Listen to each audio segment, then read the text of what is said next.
What is number one skill needed for the success in water polo? It's not strong shot, it's not good pass, it's good communication with your coach and with your teammates. Let's speak for a couple of minutes about that.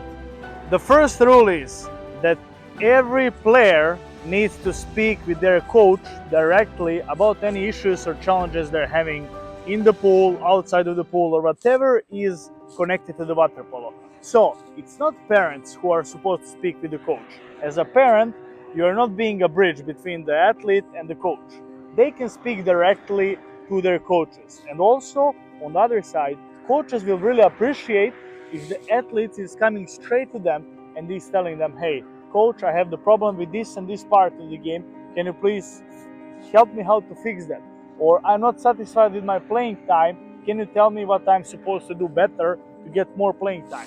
So these are the ways that athletes can show the maturity and higher interest into the game, and it will help them also in the problem solving, not just in the water polo, but also in every other segment of the life. Because later, athletes will be in the school, in the jobs, and any parts of the life where parents are not always going to be there for them.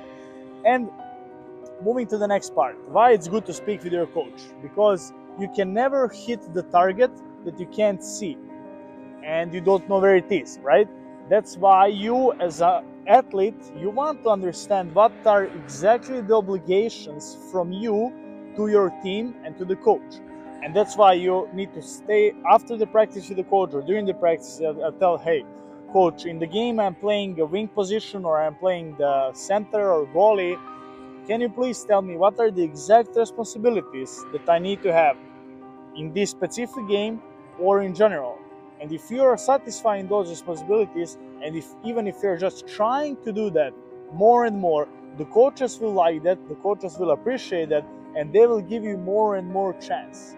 But if you go through your parent and you're trying to resolve that problem, it's going to be way harder because it's not direct communication and there are different things involved, like subjective thinking of the parent, which is maybe not correct, maybe it's correct, but it doesn't matter. As an athlete, you need to be coming to your coach and asking them for your expectations.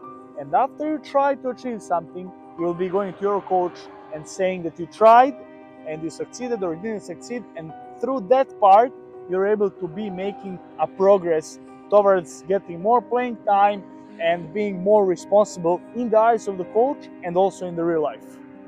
The next part is communication with your teammates. You need to be able to tell your teammates what kind of pass you like, what kind of defense you prefer to play when you're this different kind of player, when you like to drive, when you don't like to drive.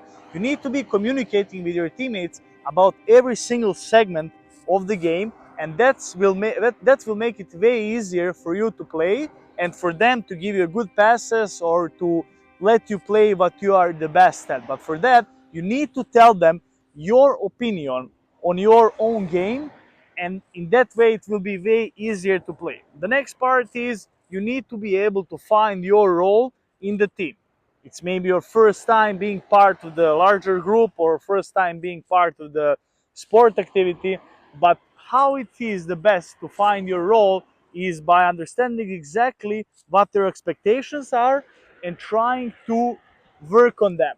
And that is the part where you're speaking with your coach and you understand what you need to do and you're trying to achieve that, and you're being more and more valuable to your team because you understand what your role is and you're satisfying all of the requirements to do them. And when we are speaking with your teammates, I don't expect you to yell at your teammates during the game asking them to give you a better pass. No, I'm speaking about the constructive feedback that you need to ask your teammates all the time, and you need to give them the constructive feedback inside of the practice, before or after of the practice. But inside of the game, as we discussed in the previous videos, it's only the words, positive words, words of the support, because you always inside of the game want to give a positive words to all of your teammates because they're your only friends during the game, and any constructive feedback in the duration of the game will not end up being well. as being in the practice. So every time give and ask for feedback in the practice, in the game, it's always going to be the words of support. So firstly, you need to be communicating with your coach, asking them about the expectations for the game, about expectations for your own role, and if you are going towards that, if there are any challenges, and you need to be speaking directly with your coach about those things. And the next part is you need to speak with your teammates about the preference in the game details, what kind of pass you prefer, when you like to drive, when you would like to guard someone else, and all of those things. You need to speak with them, and you need to give their constructive feedback and receive constructive feedback always inside of the practice. These two communication rules are going to help you so much in the growth as an athlete in the water polo, as well as a person who is going to be a good student and a good employer or employee later in the future. But it will help you a lot in working in the group and eventually making your water polo dreams come true.